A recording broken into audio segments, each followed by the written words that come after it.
The earth stood still in awe as the sky above it grew darker, heavy with the hum of unfamiliar energy. People across the globe had gathered in their cities, staring up at the spectacle unfolding above them. At first it had seemed like a strange meteor shower, specks of light flickering across the heavens, growing larger with each passing second. But soon it became clear. This was no ordinary celestial event. A massive ship appeared in the sky, its metallic hull gleaming in the fading sunlight. The shape was unlike anything humanity had seen before, too perfect, too sleek. No human-made vessel could match its elegance or sheer scale. As it hovered over the world's most populated cities, it was clear that this was something monumental, something that could change the course of history forever. In the heart of New York City, people stood frozen on the streets, staring upward. News anchors, reporters, and analysts scrambled to make sense of the strange sight. Airplanes were rerouted, military jets scrambled into the skies, and the entire world's attention was fixed on the anomaly in the sky. And then, as the ship's engines powered down, a figure appeared before them. Floating gracefully down, her presence seemed to stop time itself. The alien woman descended, surrounded by an ethereal glow, and landed softly on the ground. Her features were delicate, yet strong, an otherworldly beauty that made her look like a princess from some ancient myth. Her skin shimmered with a soft lavender hue, and her silver hair cascaded down her back in waves. The crowd gasped in unison as they witnessed the impossible, a being not of this world standing before them. Her eyes, a piercing shade of violet, scanned the crowd with a mix of curiosity and solemnity. When she spoke, her voice carried an air of authority that commanded the attention of everyone present. "I come in peace," she said, the words translated into multiple languages as a gentle hum filled the air. "I am Arilyn, Princess of the Zorvax, and I have come to warn you." The words echoed across the globe, broadcasted on every screen, across every news station, and heard by millions. But instead of a welcoming response, a sense of disbelief swept through the masses. Some took a step back, unsure if they were witnessing a dream or reality. Others whispered, unsure of the meaning of her message, and a few, those with power, were already thinking of ways to control the situation. "You are not ready for what is coming," Arilyn continued, her tone heavy with urgency. "The Vorbeck are near. They are a race of conquerors, unstoppable in their pursuit of domination. I have warned your leaders through many channels, but they have refused to listen. Now the time has come for you to prepare." Her eyes narrowed as she looked at the faces of the world's leaders, who had gathered in the open air for this extraordinary meeting. Among them was the President of the United States, along with the leaders of Russia, China, and Europe. They exchanged uncertain glances, their eyes flickering with a mixture of curiosity and skepticism.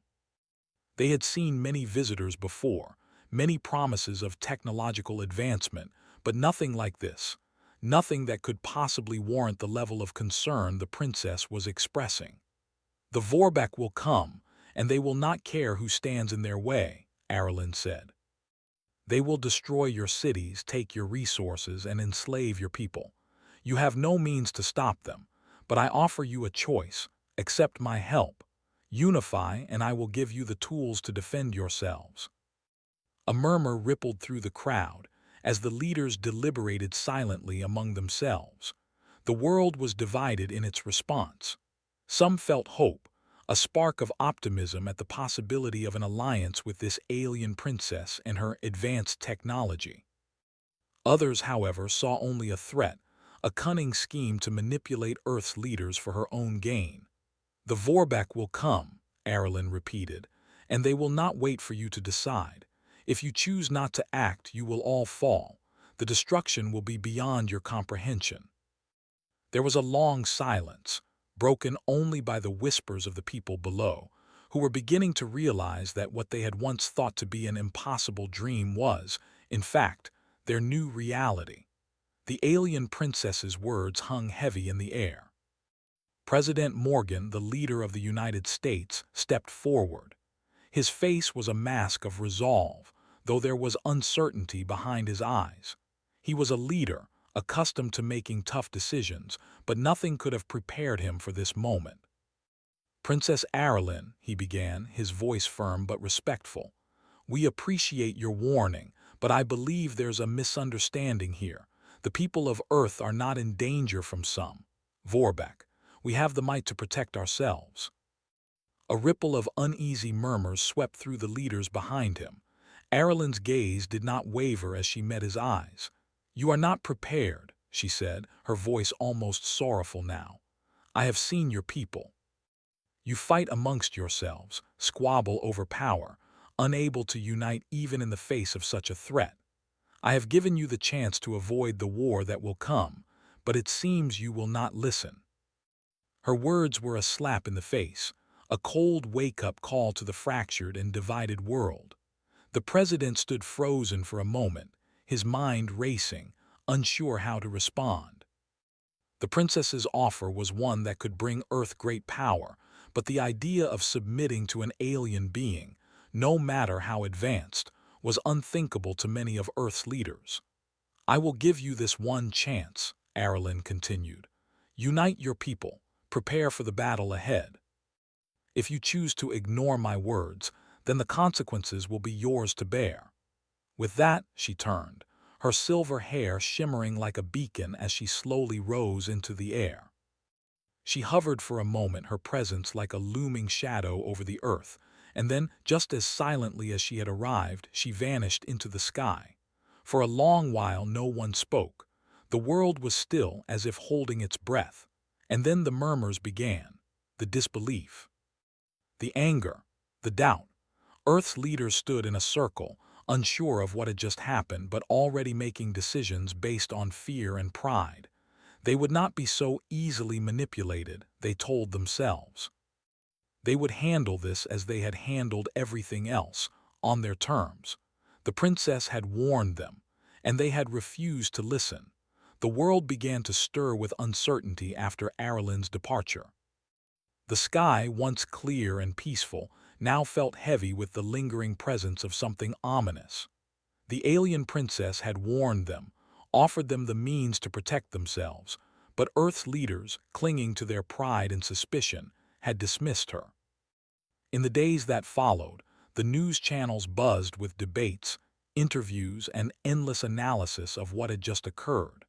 Was the alien princess a true emissary of a greater power, or was she simply a clever trickster looking to deceive them into a trap?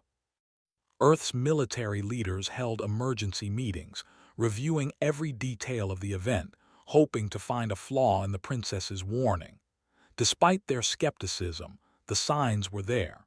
The signals from space had become more frequent. Strange pulses of energy vibrated through the atmosphere, rattling equipment and causing global disturbances. At first, people thought it was just a coincidence, an odd occurrence, perhaps related to the incoming alien craft. But the pulses didn't stop. They increased in frequency, intensity, and distribution. In every major city, scientists and engineers were baffled by the strange signals.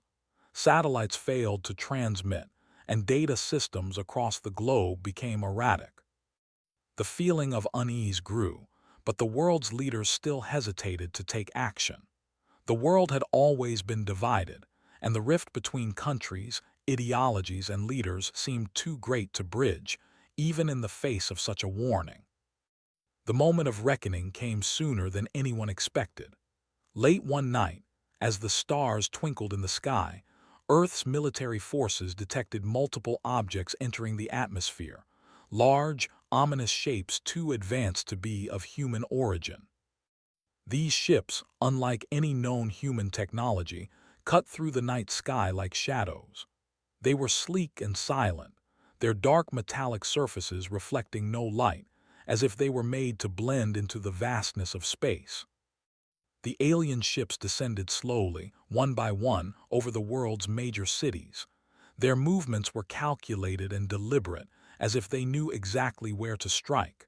The world's first reaction was shock. The second was panic. It wasn't long before the attack began. In Moscow, the first explosions were heard, a series of deafening booms that rattled the ground beneath their feet. Buildings crumbled as the Vorbak's weaponry struck with pinpoint precision. In New York, panic spread like wildfire as civilians scrambled for shelter. Military jets were scrambled, but their weapons were no match for the alien ships. One by one, Earth's defenses fell. The ship's weapons unleashed hell. Bright beams of destructive energy rained down from the sky, turning skyscrapers to rubble in mere seconds. There was no warning, no time to prepare, just a devastating attack that caught humanity completely off guard. In the chaos, Arulin's warning echoed in the minds of those who had heard it. The Vorbak had arrived, and humanity was unprepared. The princess had spoken the truth, and now the consequences were clear for all to see. Despite the attack, there was no sign of a ground invasion. The Vorbak ships hovered above Earth, their presence dominating the skies, casting long, dark shadows over the cities below. Earth's military forces scrambled to regroup, but their efforts seemed futile. Communications were down, and the few remaining satellites still functional only relayed images of destruction and chaos. In the aftermath of the first attack, the world's leaders met once more. President Morgan, who had dismissed the princess's warning, now found himself sitting in an emergency war room, surrounded by military advisors, generals, and diplomats. His face was grim, his mind racing with the weight of what had just happened. The planet was under attack and there was no clear way to stop it. "We underestimated them," General Harris said, his voice heavy with frustration. "We should have listened to the princess. These Vorbak are not just any alien race, they're ruthless. They don't just conquer, they destroy." Morgan nodded slowly, his gaze fixed on the map in front of him, which displayed the locations of the Vorbak ships hovering over Earth's major cities. It was clear that the enemy had a strategy, and humanity had no idea what it was. "Do we have any hope of fighting back?" Morgan asked, though he already knew the answer. General Harris hesitated before responding. "We've tried everything: missile strikes, laser weapons, electromagnetic pulses, but nothing is making a dent in their defenses. They're simply too advanced. Our weapons are like toys compared to theirs." As the general spoke, a broadcast interrupted the war room meeting. The image of Arulin appeared on every screen across the globe.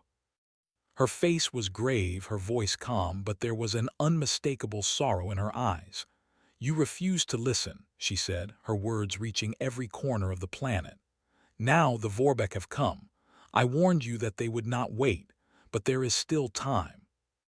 If you unite, if you trust me, I can help you fight back."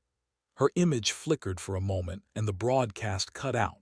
The room fell silent as the weight of her words hung in the air. Arulin had returned, offering humanity a chance to survive. But how could they trust her now after dismissing her once before? President Morgan clenched his fists, his mind racing.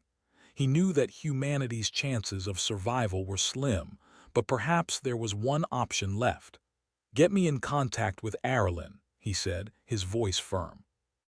At the same time, across the world, ordinary people were facing the reality of the Vorbak invasion. In London, survivors huddled in underground bunkers, hoping the chaos above would subside.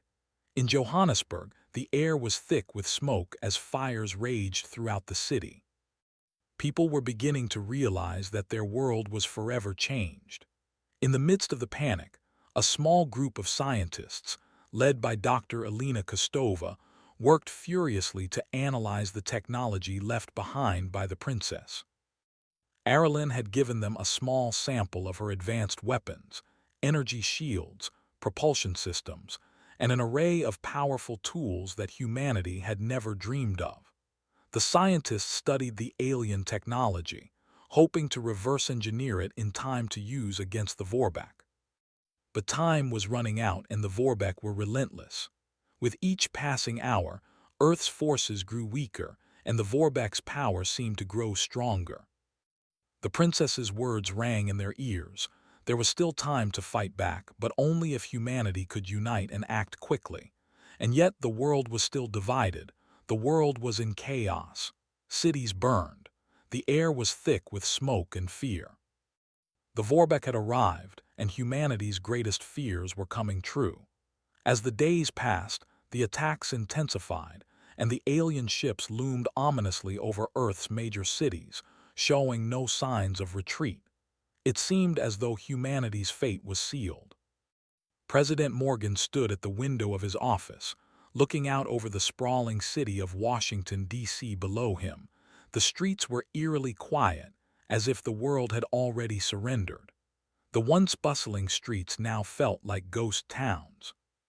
People had fled, seeking shelter underground, but there was no escaping the devastation. His phone rang, cutting through the silence. He answered it, his hand trembling slightly. "Mr. President," came the voice on the other end. It was General Harris, the leader of Earth's military forces. "The Vorbeck are advancing. We've lost communication with most of our outposts. They've attacked the major cities and are moving toward the rest. We're unable to stop them. We've tried everything." President Morgan's heart sank.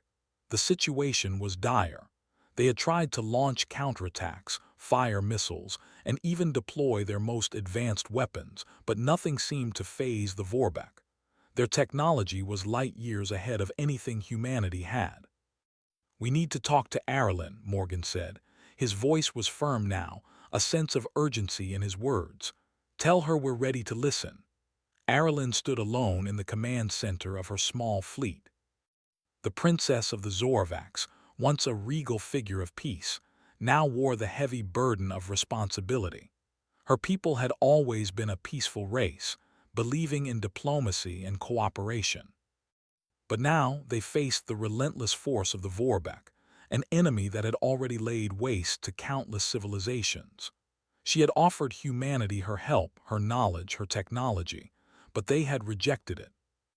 And now her people were fighting side by side with Earth's forces, trying to hold off the Vorbeck's invasion. She watched as her people prepared for the battle ahead. They had come with advanced weapons and shields that had been instrumental in repelling some of the Vorbeck's initial attacks, but it was clear that they would not be able to hold their ground forever. The Vorbeck were relentless. Their forces were vast. And humanity had no idea what they were up against. But now, President Morgan had finally reached out to her. They were ready to listen. A soft beep interrupted her thoughts. She glanced at the screen in front of her and a message appeared. "President Morgan, Earth." She pressed a button to connect the call. "Arlen," Morgan's voice came through the speaker. "We're ready to accept your help. We need to unite. We need to work together." Arlen's expression softened, a mix of relief and frustration. "It's about time, President Morgan. The Vorbeck are not a threat you can face alone. They are not just conquerors, they are hunters, and their goal is to destroy everything in their path." "We've seen that firsthand," Morgan replied, his voice grim. "We've lost too many already. What do you need from us?" Arlen looked out at the view of Earth from her command center. She could see the signs of humanity's resilience, even in the face of disaster. People were fighting back as best as they could, but it wouldn't be enough without unity. You need to unite your people, your military, your governments, all of it. The Vorbeck thrive on division. They will exploit every crack in your unity to tear you apart. You must stand together if you want to survive. Morgan nodded slowly. "I understand. We've been too divided for too long, but what about your technology? How can we use it to fight them?" Arlen paused for a moment, considering her answer. "The weapons I brought with me will give you an advantage, but they are not enough on their own. The most powerful weapon you have is your ingenuity. Humanity's ability to adapt, to fight back against all odds, that is what will win this war." Morgan's voice grew more urgent. "We'll do whatever it takes. We'll unite, but we need to act fast. The Vorbeck are relentless and we're running out of time." Arlen's eyes narrowed. "You are running out of time. The Vorbeck are already in your atmosphere, but their ground forces will be the real challenge. I will give you the tools to defend your cities to give you a fighting chance, but you must trust me." Morgan didn't hesitate. "We trust you." The next few days were a blur of activity. Earth's leaders, now united in a way they had never been before, set aside their differences.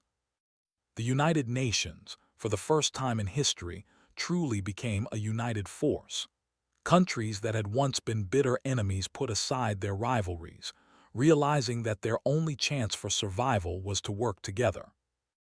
Ireland's people worked alongside Earth's scientists, engineers, and military strategists to reverse engineer the alien technology. Energy shields were installed around the most vulnerable cities, providing a temporary barrier against the Vorback's attacks. New propulsion systems were developed for Earth's spacecraft, allowing them to fight back against the Vorback ships in the sky. But Ireland knew that this was only the beginning. The Vorbeck had not yet unleashed their full strength. They had only shown Earth a glimpse of what was to come. As the new alliance between humanity and the Zorvax princess grew stronger, the world began to rally. The people of Earth were no longer cowering in fear. Instead, they stood together, determined to fight for their survival. In the heart of the United States, President Morgan addressed the people in a live broadcast. "Humanity has faced countless challenges in the past, but this is unlike anything we have ever faced before," he said, his voice steady and strong. "We are not just fighting for our cities, our countries, or our planet. We are fighting for the future of our species. We have been given a second chance.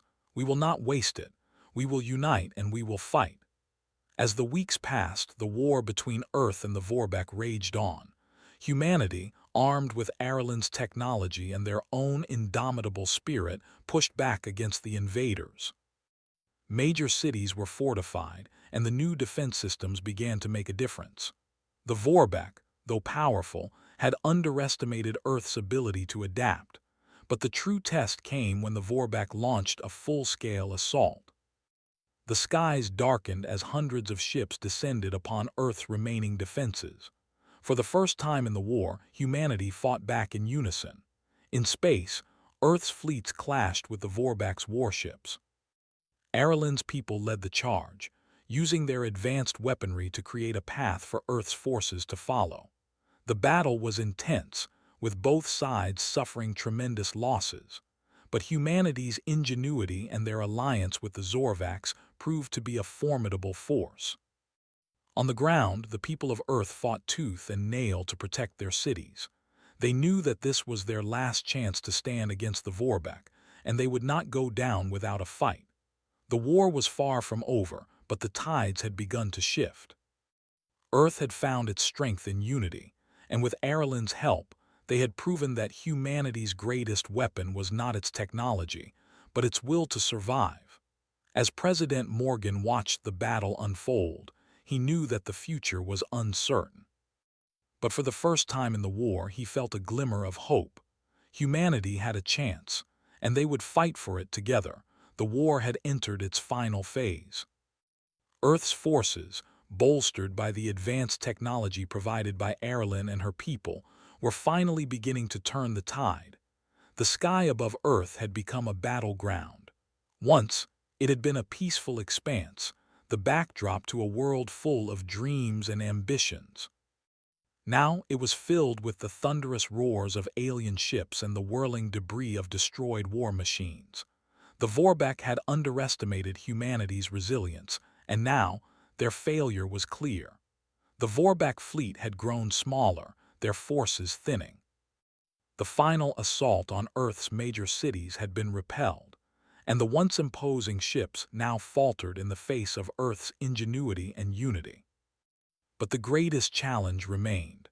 The Vorbeck's ultimate weapon, a massive mothership capable of wiping out entire continents with a single strike. If they could destroy the mothership, they could end the war once and for all. In a makeshift command center built deep underground in Washington, D.C., President Morgan and Ireland sat together, looking over the battle plans. The map before them was a complex grid, filled with markers showing the positions of the remaining Vorback forces and humanity's resistance. They had a plan, but it was risky, and it would require the full cooperation of every human, every ally they had. "We have one shot at this," Morgan said, his voice steady but carrying the weight of the decision. "The mothership is heavily shielded, and they've surrounded it with an armada of ships. If we're going to destroy it, we need to hit them hard, all at once." Erilyn nodded, her expression somber.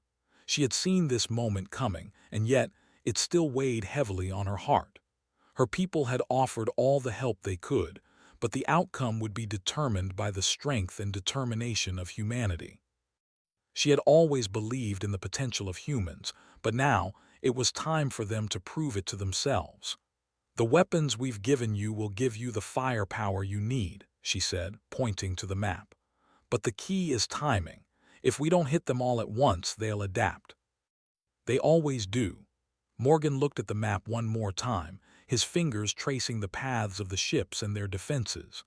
"We'll launch a coordinated strike from all fronts," he said, his eyes narrowing with focus. "We'll send our fighters into their defenses, draw their attention, and then hit the mothership with everything we've got. We'll need the Zorvax fleet to provide cover while Earth's forces focus on the main target." Erilyn stood up, her presence calm and unwavering. "I'll lead the charge from space. My fleet will create a distraction, pulling their attention away from your fighters. But you must ensure that the ground forces don't falter. If they can take down the shields around the mothership, it will be vulnerable." Morgan's gaze hardened. "We've come too far to fail now. This is our chance to end this." The final battle would take place in the skies above Earth and on the ground below. Humanity had proven its resilience, but this was the ultimate test. Every fighter, every soldier, every civilian would be part of this fight. They had no choice but to win. In the days leading up to the assault, the atmosphere on Earth was tense. People across the world came together, ready to make their final stand. The global forces had united under one cause: to protect their home and their future. It was a stark contrast to the division that had plagued them for so long. Leaders from every country, once isolated and distrustful of one another, now worked as one, pooling their resources and their knowledge. The world's military forces had been reinforced with Zorvax technology, and Earth's ships were equipped with energy shields, pulse cannons, and enhanced propulsion systems. In the streets of New York, people gathered in the parks, their eyes turned toward the skies. They knew that the battle was coming and they were ready. They had seen the worst of what the Vorback could do and they had survived. Now they were fighting back. In every city across the globe, the same scene played out. People weren't hiding anymore. They were preparing for war, ready to take back their world. The day of the final assault arrived. The Vorback mothership hovered over Earth, a dark, foreboding presence in the sky.